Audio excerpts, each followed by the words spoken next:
کہ پہلے خط کے 15ویں باب کی 55 آیت میں لکھا ہے کہ اے موت تیری فتح کہاں رہی، اے موت تیرا ڈنک کہاں رہا۔ اور یسوع مسیح کا جی اٹھنا اس بات کو بھی ثابت کرتا ہے کہ چاہے یہودی مذہبی لیڈروں کی سازش ہو یا اس زمانے کی سپر پاور روم کا سیاسی اختیار، مسیح کی قیامت کے وسیلے سے اس نے ان سب کو مات دے دی۔ یسوع المسیح نے مردوں میں سے زندہ ہو کر گناہ، موت اور دنیا کی ظالم اور ناانصاف قوتوں پر فتح پائی۔ تیسری بات، یسوع نے مردوں میں سے زندہ ہو کر یہ ثابت کیا کہ انسان کے گناہ کا کفارہ مکمل ہو گیا ہے۔ پولس رسول رومیو 4 باب کی 25ویں آیت میں بیان کرتے ہیں کہ مسیح ہمارے گناہوں کے لیے حوالے کر دیا گیا اور ہم کو راست باز ٹھہرانے کے لیے جلایا یعنی زندہ کیا گیا۔ اس سے ہم یہ دیکھتے ہیں کہ اگر یسوع مسیح پاک روح کے وسیلے سے زندہ نہ کیے جاتے تو ہم گناہ کے خلاف خدا کے غضب سے نہ بچ پاتے، ہم راست باز نہ ٹھہرائے جاتے، ہمارا خدا سے میل ملاپ نہ ہو پاتا اور ہمیں ہمیشہ کی زندگی کا انعام نہ مل پاتا۔ خدا کے غضب سے مراد یہ نہیں کہ خدا کوئی ایسی شخصیت ہے جو ناراضگی، غصے اور کڑواہٹ سے بھری ہوئی ہے۔ غضب سے مراد ہے کہ گناہ سے خدا کی نفرت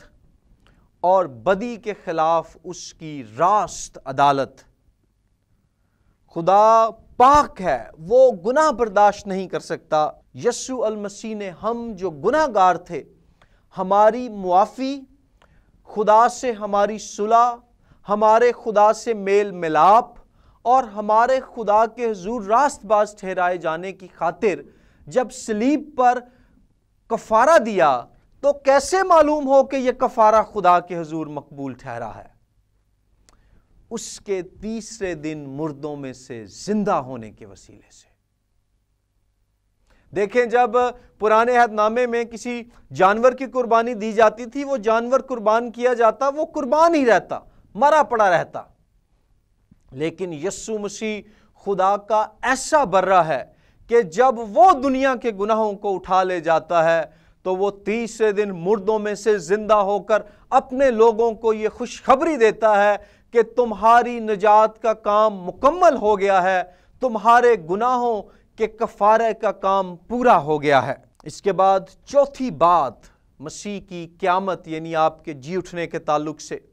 وہ یہ ہے کہ یسوع المسیح نے زندہ ہو کر نئی انسانیت کا آغاز کیا۔ رومیو 6 باب کی 10ویں آیت میں لکھا ہے کہ وہ گناہ کے اعتبار سے مر کر خدا کے اعتبار سے ہمیشہ کے لیے ایک نئے جلالی بدن کے ساتھ جی اٹھا، ایک ایسا بدن جو پھر کبھی نہیں مرے گا، ایک ایسا بدن جو غیر فانی ہے، جو جلالی ہے، جو لاسانی ہے۔ اور چونکہ یسوع المسیح ایسے بدن کے ساتھ زندہ ہوا ہے، اس لیے اب ان کے لیے جو اس پر ایمان لاتے ہیں یہ امید اور یقین دہانی ہے کہ وہ بھی اس کی مانند ایسا ہی جلالی اور غیر فانی بدن حاصل کریں گے اور ہمیشہ ہمیشہ کے لیے جیتے رہیں گے۔ مسیح کے جی اٹھنے کے وسیلے سے دو طرح سے انسان کے لیے